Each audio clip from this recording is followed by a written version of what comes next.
King Charles III unveiled his first official portrait since his coronation. Let's take a look. Here we go.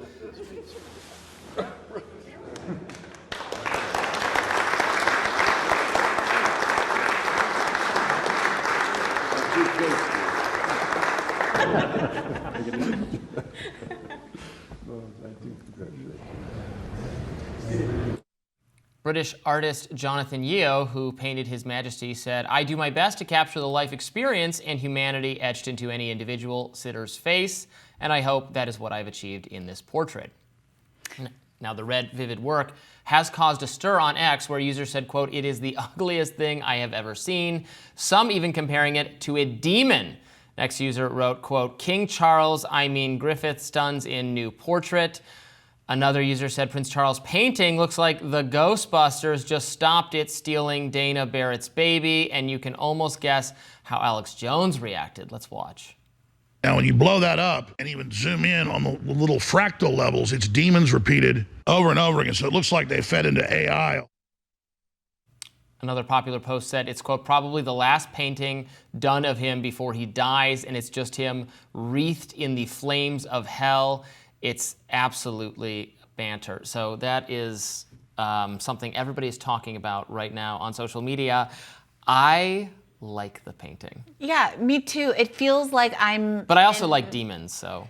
Elementary school or something, and the public's reaction is, ooh, red, bad, blood, baby brain. I think he looks powerful and awesome. And yes, a little bit evil, but that's cool. It's giving to me All Hail the Fire Lord from Avatar, maybe a little bit of Sauron, maybe a little bit of the Crimson King from the Stephen King books and from the song. Yeah, I love it. I think it's cool. I think aesthetically it's really lovely. I think you've seen a lot of contemporary politicos moving away from the very traditional portraits of yesteryear. Certainly King Charles has had his portrait painted 1,000,001 times. This isn't his first portrait ever. It's just his first portrait once he's king. And I understand why folks want something other than the same staid image that we've been seeing that makes a leader from 1860 look basically indistinguishable from a leader from 1660. So this is what happens when you have a little modernity, I guess, is that people freak out on the idea that there's a departure from the norm. Ironically, I think some of the details of the photo of the painting are getting missed over. The artist says that he chose to put a butterfly hovering just over his right shoulder. Yes, the butterfly. In part to represent Charles's metamorphosis from prince to sovereign and his longstanding love of the environment. I do think maybe some of that would have come out. People would have noticed more if it weren't the fact of the red. The red seems to be a choice made to cause his outfit, which is red, his kind of uniform, to blend into the background and emphasize his face almost like floating in the ether. That's what the artist says is all about. And you brought up modernity. Michael Knowles with the Daily Wire said that he sees it as the vision is Charles overcoming modernity. He writes, "A perfect depiction of King Charles at risk of being consumed in a sea of violent, dangerous red modernism. His Majesty nevertheless emerges as an emblem of tradition. The regalia have lost some definition, but the face, the hands, the man remain clear." Yeah, I mean, I get it. I kind of like it. Look, so if you're wondering what King Charles thought when he first saw the painting, apparently the artist, Mr. Yeo, said in an interview that when the king first saw the painting, he was, quote, "initially mildly surprised by the strong color," which may be an understatement. This is from the New York Times. Mr. Yeo said his goal was to produce a more modern royal portrait reflecting Charles' desire to be a more modern monarch. And as someone who is now an expert on the royal family, having watched The Crown, I can confirm that that is something that the king has always wanted to do, which is to bring the royal family into the modern era, and was very frustrated that he didn't have an opportunity to do so decades ago when I'm sure he anticipated he would rise to the throne. Alex Jones, Trinity of Satan, King Charles official portrait, clearly demonic. It amuses me. I find everything Alex Jones says and does amusing.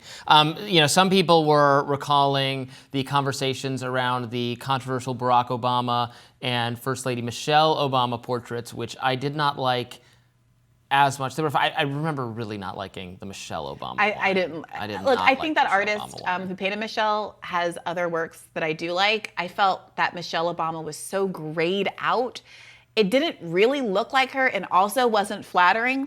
Like, if you're gonna paint me and it's not gonna look like me, and this made me look great. You know what I mean? It was just like a lose-lose. I thought from oh yeah, I did not like it. Yeah, it was stiff. It was like the painting is colorful, but she is literally like in grayscale, which I just didn't understand. And her other works, that artist's other works, aren't like that. I thought her proportions were off. I didn't like anything about Michelle Obama's portrait. Barack Obama's portrait, I thought I liked, despite the Kendi Wiley portrait. It looked too much like the Homer Simpson meme, though, Right, of him going back into the hedge. Yeah, and maybe that's appropriate in a sort of kind of way, but it was vivid, it was rich, Yeah. it was, it was beautiful, it looked like him. It was a departure that I think had, less violent vibes, I guess, than the crimson out of which King Charles is emerging. Its leaves, its nature. Given that apparently King Charles is a nature guy as well, an environmentalist, maybe he should have also gotten Kendi to do his portrait. A lot of comparisons to Ghostbusters 2. What's the painting in that one? Vigo the Carpathian.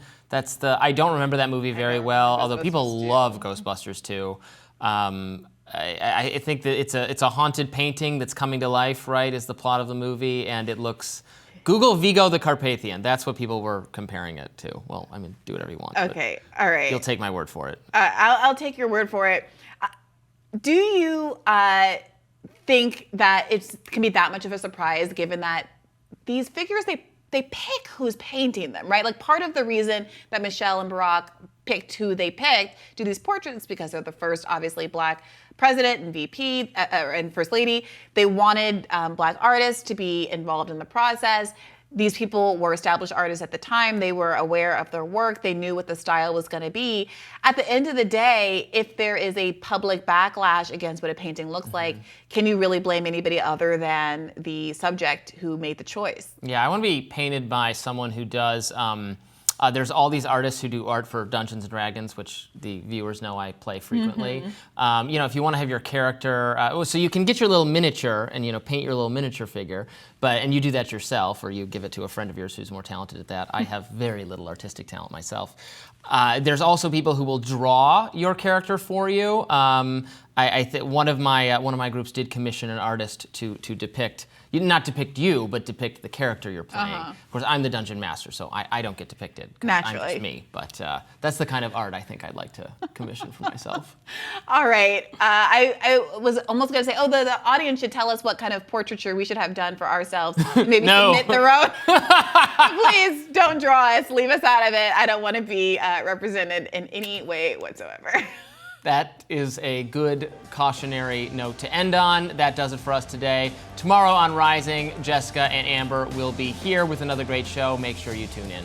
Be sure to like, share, and subscribe so you never miss any content. For those of you who prefer to listen while you're on the go, we're now available anywhere you listen to podcasts. Bye-bye. Take care.